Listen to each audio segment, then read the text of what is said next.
ಊರನ್ ಜನ ಅವನಿಗೆ ಯಾವ ಸಾಹುಕಾರ ಅಂತ ಕರಿತಿದ್ರು ಅಂತಂದ್ರೆ ಸೌಡಿಲ್ಲದ ಸಾಹುಕಾರ, ಸೌಡಿಲ್ಲದ ಸಾಹುಕಾರ, ಸೌಡಿಲ್ಲದ ಸಾಹುಕಾರ. ಕ್ಯಾಡ್ಗಾಗಿರ್ತಕ್ಕಂಥ 4 ಮಂದಿ ಹಿರಿಯರು ಕೂಡಿ ಆ ಸಾಹುಕಾರನ ಮನೆಗೆ ಹೋಗಿ, ಏನ್ರಿ ಸಾಹುಕಾರ, ಕೋಟ್ಯಾಧೀಶ್ವರದಿರಿ, ಮಠದಾಗ ಅಪ್ಪವ್ರು ದೊಡ್ಡ ಕಾರ್ಯಕ್ರಮ ಮಾಡಕತ್ತಾರ, 200 ಮಂದಿ ಅಪ್ಪಗಳು ಬರಾಕತ್ತಾರ, ಸಾಮೂಹಿಕ ಮದ್ವಿ ಮಾಡಕತ್ತಾರ, ಬಸವ ಪುರಾಣ ಇಟ್ಟಾರ, ಭಾಳ ದೊಡ್ಡ ಕಾರ್ಯಕ್ರಮ ಅದ, ಕನಿಷ್ಠ ಅಂದ್ರೆ 1 ಕೋಟಿ ರೂಪಾಯಿ ಖರ್ಚು ಬರ್ತದ, ದೇವ್ರು ನಿಮಗೆ ಸಾಕಷ್ಟು ಕೊಟ್ಟಾನ, ಅದಕ್ಕೆ 1 ಲಕ್ಷ ರೂಪಾಯಿ ನೀವು ಕಾಣಿಕ ಕೊಡ್ರಿ ಅಂತ 4 ಮಂದಿ ಕೇಳಿದ್ರು ಅಂತಂದ್ರೆ ಏನಂತಿದ್ದವ, ಇಷ್ಟು ಮಂದಿ ಅಪ್ಪವ್ರು ಬರಾಕತ್ತಾರ, ಇಷ್ಟು ದೊಡ್ಡ ಕಾರ್ಯಕ್ರಮ, ಇಷ್ಟು ಮಂದಿ ಅಲ್ಲಿ ಪ್ರಸಾದ ಮಾಡ್ತಾರ, ಭಾಳ ದೊಡ್ಡ ಕಾರ್ಯಕ್ರಮ ಮಾಡಕತ್ತೀರಿ ಬಿಡ್ರಿಪ್ಪ, ನೀವು ಮಾಡೋ ಕಾರ್ಯಕ್ರಮ ನೋಡಿದ್ರೆ 1 ಲಕ್ಷ ಅಲ್ಲ 2 ಲಕ್ಷ ರೂಪಾಯಿ ಕೊಡಬೇಕು ಅಂತ ನನ್ನ ಮನಸ್ಸು ಹೇಳ್ತದ ಖರೆ, ಆದ್ರೆ ಕೊಡಬೇಕು ಅಂದ್ರೆ ಸೌಡಿಲ್ಲ, ಕೊಡ್ಬೇಕಂದ್ರೆ ಸೌಡಿಲ್ಲ. ಅಲ್ರಿ ಸಾವ್ಕಾರು, 1 ಲಕ್ಷ ರೂಪಾಯಿ ಭಾಳ ಆತಂದ್ರೆ 50,000, 50,000 ಭಾಳ ಆತಂದ್ರೆ ಕರಿಗೆ 5,000 ಕೊಡ್ರಿ, 5,000 ಯಾಕೆ ಹೋಮಾರಯ್ಯ, 2 ಲಕ್ಷ ರೂಪಾಯಿ ಕೊಡ್ಬೇಕಂತ ಹೇಳ್ತದ, ಆದ್ರೆ ಕೊಡ್ಬೇಕಂದ್ರೆ ಸೌಡಿಲ್ಲ. ಏನು ಕೇಳಿದ್ರು ಸೌಡಿಲ್ಲ, ಸೌಡಿಲ್ಲ, ಸೌಡಿಲ್ಲ ಅಂತಿದ್ದ. ಅದಕ್ಕೆ ಆ ಹೆಸರಿಗೆ ಏನಂತ ಹೆಸರು ಬಿದ್ದಿತ್ತು ಆ ಸಾಹುಕಾರಗ, ಸೌಡಿಲ್ಲದ ಸಾಹುಕಾರ. ಒಂದು ದಿವಸ ಯಮಧರ್ಮ ವಿಚಾರ ಮಾಡ್ದ, ಈ ಸಾಹುಕಾರ ಹುಟ್ಟಿ 70 ವರ್ಷ ಆತು,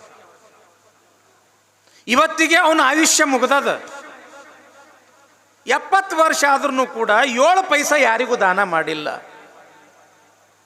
ಇನ್ನು ಸಾಯ ಟೈಮ್ನಾಗರ 1 ರೂಪಾಯಿ ಆದರೂ ದಾನ ಮಾಡಿ ಪುಣ್ಯ ಕಟ್ಕೋತಾನೋ ಹ್ಯಾಂಗೋ ಅಂತ ತಿಳ್ಕೊಂಡು ಪರೀಕ್ಷೆ ಏನೋ ಒಂದಿಷ್ಟು ಬಸವಣ್ಣನ ಲೀಲೆಗಳನ್ನು ಕೇಳಿ ಹೋಗುವುದು ಅಂತ ಅಲ್ಲ, ಅದರಲ್ಲಿ ಇರ್ತಕ್ಕಂಥ ತತ್ವ ಆದರ್ಶಗಳನ್ನು ಹೃದಯಕ್ಕೆ ಇಳಿಸಿಕೊಂಡು ನಿತ್ಯವೂ ಆಚರಣೆಯಲ್ಲಿ ತರ್ತಕ್ಕಂಥ ಅಮೂಲ್ಯವಾಗಿರ್ತಕ್ಕಂಥ ಒಂದು ಸಾಹಿತ್ಯ ಪ್ರವಚನ ಬಸವ ಪುರಾಣ.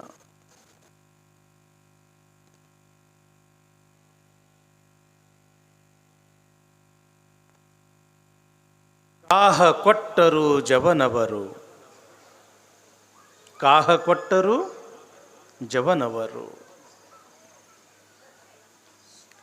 ನಿತ್ಯವಲ್ಲದ ಸಂಸಾರ ವೃಥಾ ಹೋಯಿತಲ್ಲ,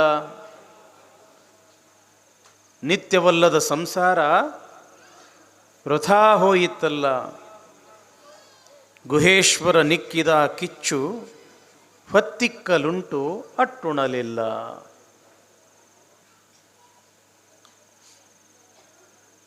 ಅಲ್ಲಮ ಪ್ರಭುದೇವರ ಬೆಡಗಿನ ವಚನ. ಬೆಡಗು ಅಂತಂದ್ರೆ ಒಂದು ವಿಶಿಷ್ಟವಾಗಿರ್ತಕ್ಕಂಥ ಸೌಂದರ್ಯ, ಅಪೂರ್ವವಾಗಿರ್ತಕ್ಕಂಥ ಒಂದು ಸೌಂದರ್ಯ.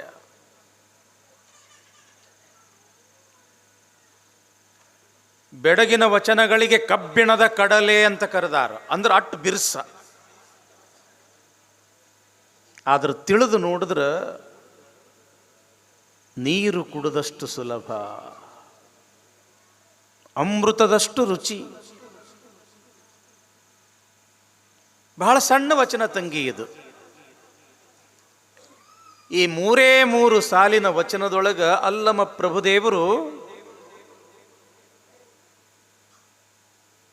ಎಲ್ಲವನ್ನ ತುಂಬಿಬಿಟ್ಟಾರ. ಇದರೊಳಗ ಜೀವಾತ್ಮ, ಪರಮಾತ್ಮ, ಬದುಕು, ಗುರಿ ಎಲ್ಲವೂ ಕೂಡ ಇದರೊಳಗೆ ತುಂಬಿಬಿಟ್ಟಾರ. ತೋಟವ ಬಿತ್ತಿದರು ಎಮ್ಮವರು, ನಾವು ನೀವು ಹೆಚ್ಚು ಕಡಿಮೆ ಒಕ್ಕಲಿಗರು. ಹೊಲ ಅಂದ್ರೆ ಏನು ಗೊತ್ತು ನಮಗೆಲ್ಲ. ತೋಟ ಅಂತಂದ್ರೆ ಏನು ಅಂತ ನಮ್ಮೆಲ್ಲರಿಗೂ ಕೂಡ ಗೊತ್ತು. ತೋಟವ ಬಿತ್ತಿದರು ಎಮ್ಮವರು. ಇಡೀ ಪ್ರಪಂಚ ಅನ್ನೋದು ಏನದ ಅಲ್ಲ, ಜಗತ್ತು ಅನ್ನೋದು ಏನು ಅದ ಅಲ್ಲ, ಇದೊಂದು ತೋಟ ಅಂತಾರೆ ಅಲ್ಲಮ ಪ್ರಭುದೇವರು. ಈಗ ಒಂದು ತೋಟ ಅದ ಅಂತಂದ್ರೆ ಅದಕ್ಕೆ ಮಾಲಕರು ಇರ್ಬೇಕಲ್ಲ. ಏನ್ ತಂಗಿ, ನಿಮ್ದು ಹೊಲ ಐತೇನಿಲ್ಲವ? ಹೊಲ ಅದ ಅಂದ ಬಳಕ ಅದಕ್ಕೆ ಮಾಲಕರು ಸಂಗಪ್ಪ, ಶಿವಪ್ಪ, ಮಲ್ಲಪ್ಪ ಇರ್ತದೇನಿಲ್ಲ ನಿಮ್ಮ ಹೆಸರ. ಹಂಗ ಇಡೀ ಪ್ರಪಂಚವೇ ಒಂದು ತೋಟ. ಈ ತೋಟದ ಮಾಲೀಕರು ಒಬ್ಬರಲ್ಲ, ಇಬ್ರು. ಬಹಳ ವಿಶೇಷದ, ಬಹಳ ಚಂದದ, ಲಕ್ಷ್ಯ ಕೊಟ್ಟು ಕೇಳ್ರಿ. ಯಾಕ ಇಲ್ಲಿ ಬಿತ್ತಿದರು ಅಂತ ಬಹುವಚನ ಪ್ರಯೋಗ ಮಾಡಿದಾರ. ಬಿತ್ತಿದ ಅನ್ನಲಿಲ್ಲ, ಅಥವಾ ಬಿತ್ತಿದಳು ಅನ್ನಲಿಲ್ಲ, ಬಿತ್ತಿದರು. ತೋಟವ ಬಿತ್ತಿದರು. ಈ ತೋಟದ ಮಾಲಕರು ಇಬ್ರು. ಯಾರವರು? ಶಿವ ಮತ್ತು ಶಕ್ತಿ, ಪಾರ್ವತಿ ಮತ್ತು ಪರಮೇಶ್ವರ. ಹೇಳ್ತಾರಲ್ಲ ಕಾಳಿದಾಸರು, ವಾಗರ್ಥಾವಿವ ಸಂಪೃಕ್ತೋ ವಾಗರ್ಥ ಪ್ರತಿಪತ್ತಯೇ ಜಗತಃ ಪಿತರೌ ಒಂದೇ ಪಾರ್ವತಿ ಪರಮೇಶ್ವರೌ. ಜಗತ್ತಿನ ತಂದೆ ತಾಯಿಯಾಗಿರ್ತಕ್ಕಂಥ ಪಾರ್ವತಿ ಪರಮೇಶ್ವರರು ಹೆಂಗ ಅದರ ಅಂತಂದ್ರೆ, ಪರಮಾತ್ಮನನ್ನು ಬಿಟ್ಟು ಪಾರ್ವತಿ ಇಲ್ಲ, ಪಾರ್ವತಿಯನ್ನು ಬಿಟ್ಟು ಪರಮಾತ್ಮ ಇಲ್ಲ. ಈ ಶಿವ ಮತ್ತು ಶಕ್ತಿ ಇಬ್ಬರು ಬಹಳ ಅನೂನ್ಯ. ಅನೂನ್ಯ ಅಂತಂದ್ರೆ ಬೇರೆ ಇಲ್ಲ ಅಂತ, ಇಬ್ರು ಒಂದೇ ಅಂತ. ಇಬ್ರು ಕೂಡಿಬಿಟ್ಟಾರ. ತೋಟವ ಬಿತ್ತಿದರು ಎಮ್ಮವರು. ಅವರು ಯಾರು? ಬೇರೆ ಅಲ್ಲ, ಎಮ್ಮವರು, ನಮ್ಮವರು, ನಮ್ಮನ್ನ ಹಡೆದವರು, ನಮ್ಮ ಜನನಕ್ಕೆ ಕಾರಣರಾಗಿರ್ತಕ್ಕಂಥವರು.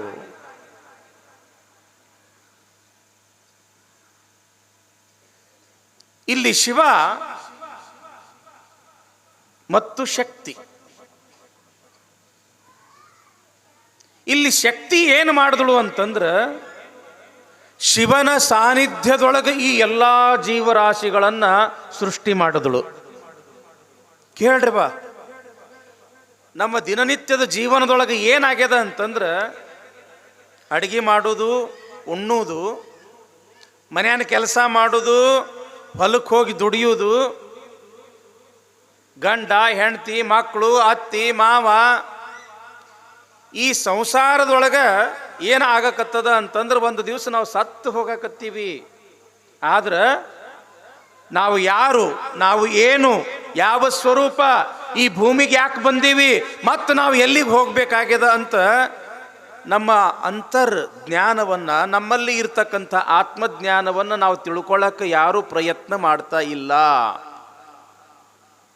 ಇಂಥ ಬಸವ ಪುರಾಣದ ಮುಖಾಂತರ, ಇಂಥ ಶಿವಯೋಗಿಗಳ ಸಾನ್ನಿಧ್ಯದೊಳಗೆ ಪಾಠ ಪ್ರವಚನಗಳ ಮೂಲಕ ನಾವೆಲ್ಲರೂ ಕೂಡ ಒಂದಿಷ್ಟು ಏನೋ ತಿಳ್ಕೋಬೇಕಾಗ್ಯದ. ವ್ಯಾಪಾರ ಹೆಂಗೆ ಮಾಡೋದು, ಉದ್ಯೋಗ ಹೆಂಗೆ ಮಾಡೋದು, ಹೊಟ್ಟಿ ಹೆಂಗೆ ತುಂಬಿಸ್ಕೊಳ್ಳೋದು. ಹೊಟ್ಟಿ ತುಂಬಿಸ್ಕೊಳ್ಳೋದೇ ಜೀವನ ಅಲ್ಲ, ನೆತ್ತಿ ತುಂಬಿಸ್ಕೊಳ್ಳೋದು ಜೀವನ.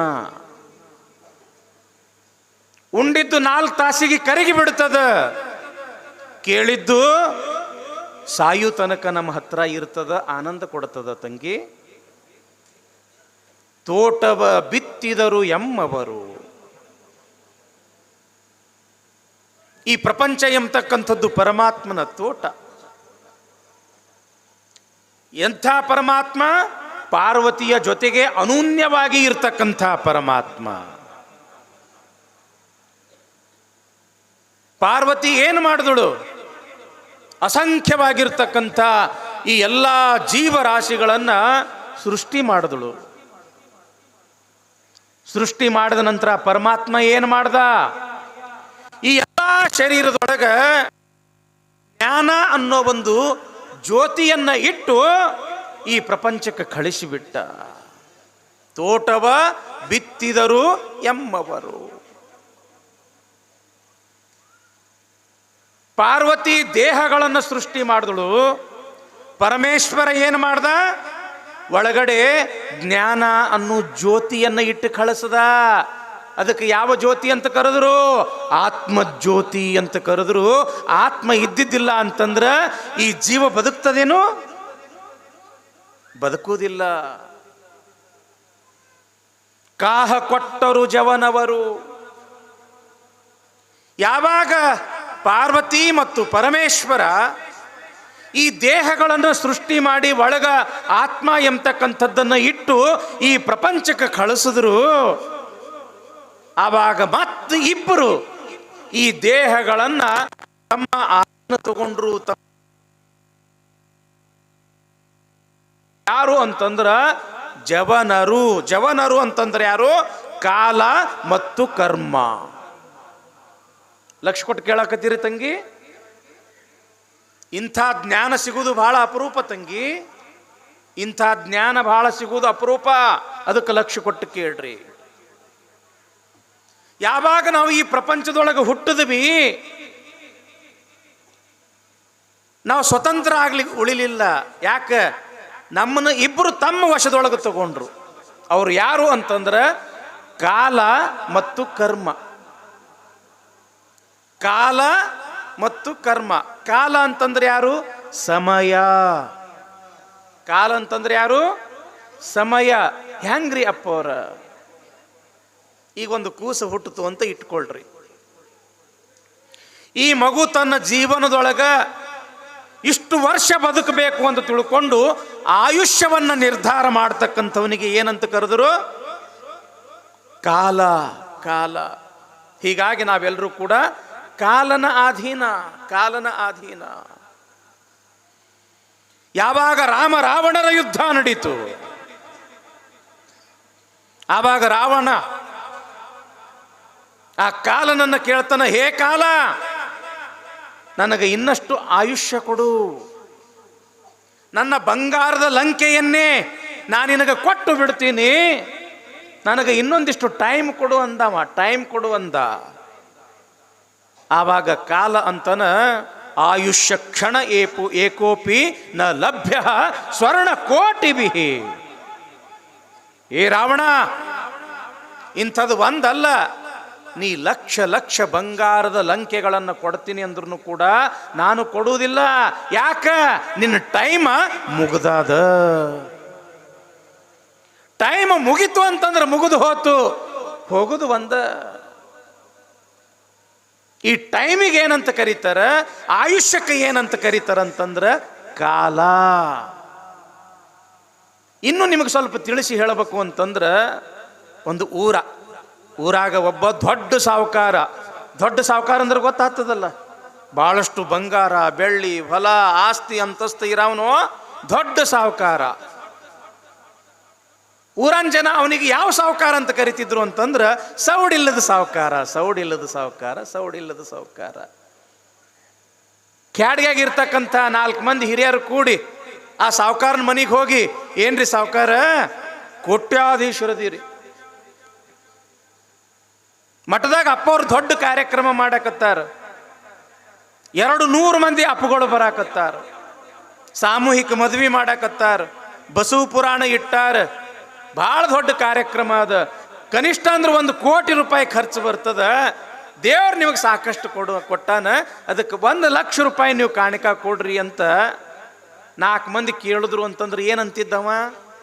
ಇಷ್ಟು ಮಂದಿ ಅಪ್ಪವ್ರು ಬರಾಕತ್ತಾರ, ಇಷ್ಟು ದೊಡ್ಡ ಕಾರ್ಯಕ್ರಮ, ಇಷ್ಟು ಮಂದಿ ಅಲ್ಲಿ ಪ್ರಸಾದ ಮಾಡ್ತಾರ, ಭಾಳ ದೊಡ್ಡ ಕಾರ್ಯಕ್ರಮ ಮಾಡಕತ್ತೀರಿ ಬಿಡ್ರಿಪ್ಪ. ನೀವು ಮಾಡೋ ಕಾರ್ಯಕ್ರಮ ನೋಡಿದ್ರೆ 1 ಲಕ್ಷ ಅಲ್ಲ 2 ಲಕ್ಷ ರೂಪಾಯಿ ಕೊಡಬೇಕು ಅಂತ ನನ್ನ ಮನಸ್ಸು ಹೇಳ್ತದ ಖರೆ. ಆದ್ರೆ ಕೊಡಬೇಕು ಅಂದ್ರೆ ಸೌಡಿಲ್ಲ. ಕೊಡ್ಬೇಕಂದ್ರೆ ಸೌಡಿಲ್ಲ. ಅಲ್ರಿ ಸಾವ್ಕಾರು, 1 ಲಕ್ಷ ರೂಪಾಯಿ ಭಾಳ ಆತಂದ್ರೆ 50,000, 50,000 ಭಾಳ ಆತಂದ್ರೆ ಕರಿಗೆ 5,000 ಕೊಡ್ರಿ. 5,000 ಯಾಕೆ ಮಾರಯ್ಯ? 2 ಲಕ್ಷ ರೂಪಾಯಿ ಕೊಡ್ಬೇಕಂತ ಹೇಳ್ತದ. ಆದ್ರೆ ಕೊಡ್ಬೇಕಂದ್ರೆ ಸೌಡಿಲ್ಲ. ಏನು ಕೇಳಿದ್ರು ಸೌಡಿಲ್ಲ ಸೌಡಿಲ್ಲ ಸೌಡಿಲ್ಲ ಅಂತಿದ್ದ. ಅದಕ್ಕೆ ಆ ಹೆಸರಿಗೆ ಏನಂತ ಹೆಸರು ಬಿದ್ದಿತ್ತು ಆ ಸಾಹುಕಾರಗ? ಸೌಡಿಲ್ಲದ ಸಾಹುಕಾರ. ಒಂದು ದಿವಸ ಯಮಧರ್ಮ ವಿಚಾರ ಮಾಡ್ದ, ಈ ಸಾಹುಕಾರ ಹುಟ್ಟಿ 70 ವರ್ಷ ಆತು, ಇವತ್ತಿಗೆ ಅವನ ಆಯುಷ್ಯ ಮುಗ್ದದ. 70 ವರ್ಷ ಆದ್ರೂ ಕೂಡ 7 ಪೈಸಾ ಯಾರಿಗೂ ದಾನ ಮಾಡಿಲ್ಲ. ಇನ್ನು ಸಾಯ ಟೈಮ್ನಾಗರ 1 ರೂಪಾಯಿ ಆದರೂ ದಾನ ಮಾಡಿ ಪುಣ್ಯ ಕಟ್ಕೋತಾನೋ ಹ್ಯಾಂಗೋ ಅಂತ ತಿಳ್ಕೊಂಡು ಪರೀಕ್ಷೆ ಮಾಡಬೇಕು ಅಂತ ಯಾರ ವೇಷ ಹಾಕೊಂಡ ಯಮಧರ್ಮ? ಭಿಕ್ಷುಕನ ಭಿಕಾರಿ ವೇಷ ಹಾಕೊಂಡ. ಇವ ಕಾರ್ನಾಗ ಕುಂತು ಅಗ್ದಿ ಬಹಳ ಟಿಪ್ ಟಾಪ್ ಆಗಿ ನಡೆದಿದ್ದ. ಒಮ್ಮ ಆ ಕಾರಿಗೆ ಅಡ್ಡು ಬಂದುಬಿಟ್ಟ. ಯಾರು? ಭಿಕ್ಷುಕನ ವೇಷದಲ್ಲಿ ಇರತಕ್ಕಂಥ ಯಮಧರ್ಮ. ನೋಡ್ದ ಸಾವುಕಾರ, ಮೈಯೆಲ್ಲ ಬಾಗಿ ಬಿಟ್ಟದ, ಬಟ್ಟಿ ಹರಿದಾವ, ಕೈಯಾಗ ಬಡಗಿ ಅದ, ಇನ್ನೊಂದು ಕೈಯಾಗ ಭಿಕ್ಷಾ ಪಾತ್ರೆ ಅದ. ಸಿಟ್ಟು ಬಂತು.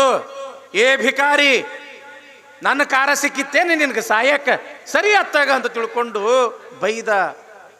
ಸಾವುಕಾರ ಹತ್ರ ಬಂದ, ತನ್ನ ಭಿಕ್ಷಾ ಪಾತ್ರೆ ಮುಂದೆ ಒಡ್ಡದ. ಸಾವುಕಾರ, ಸುತ್ತ 20 ಹಳ್ಳ್ಯಾಗ ನಿಮ್ಮಂತ ದೊಡ್ಡ ಸಾವುಕಾರ ಯಾರು ಇಲ್ಲ ಅಂತ ಕೇಳೀನಿ. 3 ದಿವಸ ಆತು ಹೊಟ್ಟಿಗೆ ತುತ್ತ ಅನ್ನ ಇಲ್ಲ.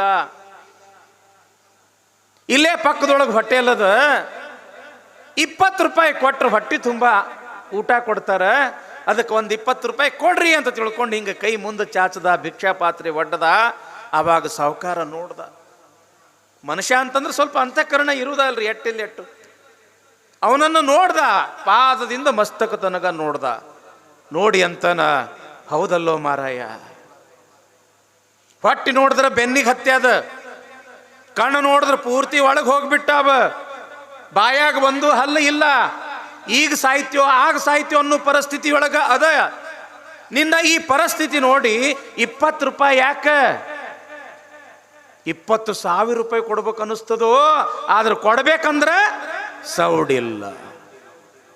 ಅಲ್ರಿ ಸಾವುಕಾರ, 20 ರೂಪಾಯಿ ಭಾಳ ಆತು ಅಂದ್ರೆ 10 ರೂಪಾಯಿ ಕೊಡ್ರಿ, 10 ರೂಪಾಯಿನೂ ಭಾಳ ಆತು ಅಂತಂದ್ರೆ 5 ರೂಪಾಯಿ ಕೊಡ್ರಿ, ಒಂದು ಕಪ್ ಚಾನಾರ ಕುಡಿತೀನಿ ಅಂತ ಆ ಭಿಕ್ಷುಕ ಅಂತಾನ. ಮತ್ತೇನಂತ ನೀವ 5 ರೂಪಾಯಿ ಯಾಕಪ್ಪ? ನಿನ್ನ ಪರಿಸ್ಥಿತಿ ನೋಡಿದ್ರ 20,000 ರೂಪಾಯಿನ ಕೊಡಬೇಕು ಅಂತ ಹೇಳ್ತದ, ಆದ್ರೆ ಕೊಡ್ಬೇಕಂದ್ರೆ ಸೌಡಿಲ್ಲ. ಯಾವಾಗ 20 ರೂಪಾಯಿ 5 ರೂಪಾಯಿ ಕೊಡಾಕು ಕೂಡ ಸೌಡಿಲ್ಲ ಅಂಥೇಳಿ ಅಂದ. ನೋಡ್ರಿ ಎಂಥ ಪುಣ್ಯ. ಯಾವ ಸಾವುಕಾರ? ಸೌಡಿಲ್ಲದ ಸಾವುಕಾರ. ಹೊಟ್ಟಿ ಭಾಳ ಹಸದ, 20 ರೂಪಾಯಿ ಆದ್ರೂ ಕೊಡೋ. ನಿನ್ನ ಪರಿಸ್ಥಿತಿ ನೋಡಿದ್ರೆ 2,000 ರೂಪಾಯಿ ಕೊಡ್ಬೇಕು ಅನಿಸ್ತದ, 20,000 ಕೊಡ್ಬೇಕು ಅನಿಸ್ತದ. ಕೊಡ್ಬೇಕಂದ್ರೆ ಸೌಡಿಲ್ಲ. 5 ರೂಪಾಯಿನಾರ ಕೊಡು, ಚಾ ಕುಡಿತೀನಿ. 5 ರೂಪಾಯಿ ಯಾಕ? 20,000 ಕೊಡ್ಬೇಕಂತ ಮನಸ್ಸು ಹೇಳ್ತದ. ಕೊಡ್ಬೇಕಂದ್ರೆ ಇದು ನಾಯಿ ಬಾಲ ಇದ್ದಂಗದ, ಇದೇನು ಸೀದಾ ಆಗೋದಿಲ್ಲ ಅಂತ ತಿಳ್ಕೊಂಡು ಆ ಭಿಕ್ಷುಕನ ವೇಷದಲ್ಲಿ ಇರ್ತಕ್ಕಂಥ ಯಮಧರ್ಮ ತನ್ನ ನಿಜರೂಪವನ್ನ ತೋರಿಸಿಬಿಟ್ಟ. ದೊಡ್ಡದಾಗಿರ್ತಕ್ಕಂಥ ಕೋಣದ ಮೇಲೆ ಕುಂತಾನ, ಕ್ವಾರು ಮೀಸಿ, ಕೈ ಒಳಗ ಗದಾ ಅದ, ಇನ್ನೊಂದು ಕೈ ಒಳಗ ಯಮಪಾಶ ಅದ. ಅವನನ್ನು ನೋಡಿದ ಕೂಡಲೇ ಥರ ನಡಗಕತ್ತ ಸಾವುಕಾರ. ಯಮಧರ್ಮ ಅಂದ, ಏ ಸಾವುಕಾರ, 70 ವರ್ಷ ಆತು ನೀ ಈ ಭೂಮಿ ಮೇಲೆ ಬಂದು, ಒಂದು ನಯ್ಯ ಪೈಸೆನೂ ಕೂಡ ದಾನ ಮಾಡಲಿಲ್ಲ, ಧರ್ಮ ಮಾಡಲಿಲ್ಲ, ಪರೋಪಕಾರ ಪುಣ್ಯ ಮಾಡಲಿಲ್ಲ. ನಿನ್ನ ಕಡೆಯೇನು ನಾ ಭಿಕ್ಷೆ ಬೇಡಕ್ಕಂತ ಬಂದಿದ್ದಿಲ್ಲ. ಆದ್ರೆ ಸಾಯು ಸಮಯದೊಳಗಾದರೂ ಒಂದಿಟ್ಟು ಪುಣ್ಯದ ಕೆಲಸ ಮಾಡ್ತೀಯೇನೋ ಅಂತ ಪರೀಕ್ಷೆ ಮಾಡಕ್ಕಂತ ಬಂದಿದ್ದೆ. ನಿನ್ನ ಸಮಯ ಮುಗೀತು, ನಡಿ ನರಕಕ್ಕೆ ನಡಿ ಅಂತ ತಿಳ್ಕೊಂಡು ಆ ಯಮಪಾಶ ಹಿಂಗೆ ಕೊಳ್ಳಿಗೆ ಹಾಕದ. ಹುಡುಗೋ ಅಂತ ಬಂದು ಯಮಧರ್ಮನ ಪಾದ ಹಿಡಿದು ಸಾವುಕಾರ ಅಂತಾನ, ಯಪ್ಪ ಯಮಧರ್ಮ, ಹುಟ್ಟದವ ಒಂದಿಲ್ಲ ಒಂದು ದಿವಸ ಸಾಯ್ಬೇಕು ಅನ್ನೋದು ನನಗೆ ಗೊತ್ತದ. ನನ್ನ ಆಯುಷ್ಯ ಮುಗ್ದದ ಅಂತಂದ್ರೆ ನಾನು ಇನ್ನು ಜೊತೆಗೆ ಬರ್ತೀನಿ, ಇಲ್ಲ ಅಂತಲ್ಲ. ಆದ್ರೆ ಹೊಸ ದೊಡ್ಡ ಬಂಗ್ಲಾ ಕಟ್ಸೀನಿ, ಅಂತಸ್ತಿನ ಮೇಲೆ ಅಂತಸ್ತಿನ ಬಂಗ್ಲಾ ಕಟ್ಸೀನಿ. ಇವತ್ತಾದ್ರೂ ಓಪನಿಂಗ್ ಅದ, ಭಾಳತ್ತೇನು ಬೇಡ, ಬರೇ 1 ತಾಸು ನನಗೆ ಟೈಮ್ ಕೊಡು. ಹೋದವನ ಓಪನಿಂಗ್ ಮಾಡ್ದವನ ಆ ಬ್ಯಾಂಕ್ನಾಗ ಈ ಬ್ಯಾಂಕ್ನಾಗ ಅಲ್ಲಿ ಇಲ್ಲಿ ಎಟ್ಟೆಟ್ಟು ಗಳಿಸೀನಿ ಅನ್ನೋದು ಸ್ವಲ್ಪ ಮಕ್ಕಳಿಗೆ ಮೊಮ್ಮಕ್ಕಳಿಗೆ ಹೇಳಿ ಬರ್ತೀನಿ. ನನಗೆ ಭಾಳಷ್ಟು ಏನಿಲ್ಲ ಟೈಮ, ಬರೇ 1 ತಾಸು ಕೊಡು ಅಂತ ತಿಳ್ಕೊಂಡು ಸಾವುಕಾರ ಕೇಳ್ದ. ಅವಾಗ ಯಮ ಅಂತನಂತ, ಹೌದು ಸಾವುಕಾರನ ಹೇಳೋದು ಕರೆ ಅದ, ಭಾಳ ಗಳಿಸಿದಿ. ಎಷ್ಟು ಗಳಿಸಿದಿ ಅಂತಂದ್ರೆ 7 ಜನ್ಮ ಹುಟ್ಟಿ ಬಂದರೂ ಸಹಿತ ಖರ್ಚು ಆಗಲಾರ್ದಷ್ಟು ಗಳಿಸಿದಿ. ನಿನ್ನ ಪರಿಸ್ಥಿತಿ ನೋಡಿದ್ರೆ ಒಂದು ತಾಸು ಯಾಕೋ, ಒಂದು ವರ್ಷ ನಿನಗೆ ಟೈಮ್ ಕೊಡ್ಬೇಕಂತ ಹೇಳ್ತದ ಮನಸ್ಸ. ಆದ್ರೆ ನಿನಗೆ ಟೈಮ್ ಕೊಡಾಕ ನನಗೆ ಸೌಡಿಲ್ಲ. ಒಂದು ತಾಸು ಬಿಡ್ರಿ, ತಗೊಂಡಿರ್ತಕ್ಕಂಥ ಉಸಿರ ಮತ್ತು ಹೊರಗೆ ಬಿಡ್ತೀನಿ ಅಂದ್ರೂ ಕೂಡ ಟೈಮ್ ಇಲ್ಲ ಅಂತ ತಿಳ್ಕೊಂಡು ಕೊಳ್ಳಿಗೆ ಯಮಪಾಶ ಹಾಕಿ ದರದರ ಅಂತ ಎಳ್ಕೊಂಡು ಹೋದ್ನಂತ. ಯಾಕೆ ಈ ಮಾತು ಹೇಳ್ತೀನಿ ಅಂತಂದ್ರೆ, ಸಮಯ ಅನ್ನೋದು ಮುಗಿತು ಅಂತಂದ್ರೆ ಮುಗಿದು ಹೋತು. ತೋಟವ ಬಿತ್ತಿದರು ಎಮ್ಮವರು, ಕಾಹ ಕೊಟ್ಟರು ಜವನರು. ಪರಮಾತ್ಮನ ತೋಟ, ಶಿವನ ಸಾನ್ನಿಧ್ಯದೊಳಗ ಶಕ್ತಿ ಅಸಂಖ್ಯಾತ ಈ ದೇಹಗಳನ್ನು ನಿರ್ಮಾಣ ಮಾಡಿದ್ರೆ, ಈ ದೇಹದಲ್ಲಿ ಜ್ಞಾನ ಎಂಬತಕ್ಕಂಥ ಜ್ಯೋತಿಯನ್ನು ಇಟ್ಟು ಕಳಿಸಿದವನು ಶಿವ. ಆದ್ರೆ ಯಾವಾಗ ಈ ದೇಹಗಳು ಭೂಮಿ ಮೇಲೆ ಬಂದು ಯಾರ ಅಧೀನ? ಕಾಲ ಮತ್ತು ಕರ್ಮ. ಕಾಹ ಕೊಟ್ಟರು ಜವನರು. ಕಾಲ ಅಂತಂದ್ರೇನು? ಸಮಯ. ನಾವೆಲ್ಲರೂ ಕೂಡ ಸಮಯದ ಅಧೀನ.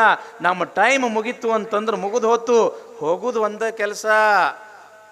ಎಷ್ಟು ಕೋಟಿ ಅಲ್ಲ, ಏನು ಕೊಟ್ಟರು ಸಹಿತ ನಿಲ್ಲಾಕ ಸಾಧ್ಯ ಇಲ್ಲ. ಒಂದು ಸೆಕೆಂಡ್ ಸಹಿತ ನಿಲ್ಲಾಕ ಸಾಧ್ಯ ಇಲ್ಲ. ಯಾಕೆ? ನಾವು ಕಾಲನ ಅಧೀನ. ಕಾಲ ಮತ್ತೆ ಯಾರು? ಇನ್ನೊಬ್ರು ಕರ್ಮ. ಕಾಲ ಈ ದೇಹದ ಆಯುಷ್ಯವನ್ನು ನಿರ್ಧಾರ ಮಾಡಿದ್ರೆ, ಕರ್ಮ ಏನು ನಿರ್ಧಾರ ಮಾಡ್ತಾನಂತಂದ್ರೆ, ಈತ ಇದೇ ಪ್ರಮಾಣದೊಳಗೆ ಭೋಗಗಳನ್ನು ಅನುಭವಿಸಬೇಕು. ಕಷ್ಟರೇ ಆಗಿರ್ಬೋದು, ಸುಖನೇ ಆಗಿರ್ಬೋದು. ಇವನ ಜೀವನದೊಳಗ ಹಿಂಗ ಅಂತ ತಿಳ್ಕೊಂಡು ಬರೆಯವ ಯಾರು? ಕರ್ಮ. ಕಾಲ ಮತ್ತು ಕರ್ಮ. ಕಾಲ ಆಯುಷ್ಯ ನಿರ್ಧಾರ ಮಾಡಿದ್ರೆ, ಕರ್ಮ ನಮ್ಮ ಸುಖ ದುಃಖಗಳನ್ನು ನಿರ್ಧಾರ ಮಾಡತಕ್ಕಂಥವನು. ಯಾವಾಗ ತುಂಬಿದ ಸಭೆಯೊಳಗ ದುರ್ಯೋಧನ ದ್ರೌಪದಿಯ ಸೀರೆಯನ್ನು ಸೆಳೆದ ಶಾಸನ ಕಡೆಯಿಂದ, ಆ ದಿವಸ ಸಾಯಂಕಾಲ ಕೌರವರ ಗುರು ಆಗಿರ್ತಕ್ಕಂಥ ಕೃಪಾಚಾರ್ಯರು ದುರ್ಯೋಧನನ್ನ ಕರೆಯಲಿಕ್ಕೆ ಕಳಿಸ್ತಾರೆ. ಯಾವಾಗ ಬಂದ, ನಮಸ್ಕಾರ ಮಾಡ್ದ, ಸಿಟ್ಟಿನಿಂದ ಕೇಳ್ತಾರೆ ಕೃಪಾಚಾರ್ಯರು, ಏ ದುರ್ಯೋಧನ, ಅಣ್ಣನ ಹೆಂಡತಿ ಅಂತಂದ್ರೆ ತಾಯಿಗೆ ಸಮಾನ. ಅಂಥ ತಾಯಿಗೆ ಸಮಾನಳಾಗಿರ್ತಕ್ಕಂಥ ದ್ರೌಪದಿಯನ್ನ ತುಂಬಿದ ಸಭೆಯೊಳಗ ಸೀರೆಯನ್ನು ಸೆಳೆಸಿ ಮರ್ಯಾದೆಯನ್ನು ತೆಗೆದಿಯಲ್ಲ. ವಸ್ತ್ರಾಪಹರಣದಂಥ ಪಾಪದ ಕೆಲಸ ಮಾಡಿಯಲ್ಲ. ನಿನಗೆ ಧರ್ಮ ಅಧರ್ಮ ಏನಾದರೂ ಕೂಡ ಸ್ವಲ್ಪರ ನಿನಗೆ ಬುದ್ಧಿಗಿದ್ದಿ ಐತೋ ಇಲ್ಲೋ ಅಂತ ತಿಳ್ಕೊಂಡು ಕೃಪಾಚಾರ್ಯರು ಕೇಳಿದಾಗ, ಆವಾಗ ದುರ್ಯೋಧನ ಒಂದು ಮಾತು ಅಂತಾನ, ಜಾನಾಮಿ ಧರ್ಮಂ ನಚಮೇ ಪ್ರವೃತ್ತಿ, ಜಾನಾಮ್ಯ ಧರ್ಮಂ ನಚಮೇ ನಿವೃತ್ತಿ, ಕೇನಾಪಿ ದೇವೇನ ಹೃದಯ ಸ್ಥಿತೇನ ಯಥಾ ನಿಯುಕ್ತೋಸ್ಮಿ ತಥಾ ಕರೋಮಿ. ಗುರುಗಳೇ, ನನಗೆ ಯಾವುದು ತಪ್ಪು ಯಾವುದು ಸರಿ ಅನ್ನೋದು ಗೊತ್ತದ, ಯಾವುದು ಧರ್ಮ ಯಾವುದು ಅಧರ್ಮ ಅನ್ನೋದು ಕೂಡ ಗೊತ್ತದ. ಆದ್ರೆ ನಾ ಏನು ಮಾಡಲಿ? ಯಾವುದೋ ಒಂದು ಶಕ್ತಿ ನನ್ನ ಹೃದಯದೊಳಗೆ ಕುಂತು ಹಂಗೆ ಮಾಡಾಕತ್ತದ, ಹಂಗೆ ಮಾಡ್ಸಕತ್ತದ, ನಾನು ಮಾಡಾಕತ್ತೀನಿ. ನನ್ನ ಕೈಯೊಳಗೆ ಏನೂ ಇಲ್ಲ ಅಂತಾನೆ ಯಾರು? ದುರ್ಯೋಧನ. ಯಾಕ ಅಂತಂದ್ರೆ, ನಾವು ಕಾಲ ಮತ್ತು ಕರ್ಮದ ಅಧೀನ. ಹಣೆ ಬರಹದೊಳಗೆ ಏನು ಬರ್ದದ? ಕಾಲ ಎಷ್ಟು ಆಯುಷ್ಯ ಬರ್ದಾನ, ಕರ್ಮ ಏನು ಸುಖ ಭೋಗೋಪಭೋಗಗಳನ್ನು ಬರ್ದಾನ, ಸರಿ ತಪ್ಪು ಬರ್ದಾನ, ಅದ್ರ ಪ್ರಕಾರ ಹೋಗ್ತಕ್ಕಂಥದ್ದು. ಯಾಕ? ಕಾಹ ಕೊಟ್ಟರು ಜವನರು. ಮುಂದೆ ಹೇಳ್ತಾರಲ್ಲಮ್ಮ ಪ್ರಭುದೇವರು, ನಿತ್ಯವಲ್ಲದ ಸಂಸಾರ ವೃಥಾ ಹೋಯಿತಲ್ಲ. ಯಾವಾಗ ಈ ಭೂಮಿ ಮೇಲೆ ನಾವು ಹುಟ್ಟಿವಿ ಅಂತಂದ್ರೆ ಇದು ಸಂಸಾರ, ಮಾಯಾ ಮೋಹದಿಂದ ಕೂಡಿರ್ತಕ್ಕಂಥ ಸಂಸಾರ. ಇದು ಕ್ಷಣಿಕವಾಗಿರ್ತಕ್ಕಂಥ ಸಂಸಾರ.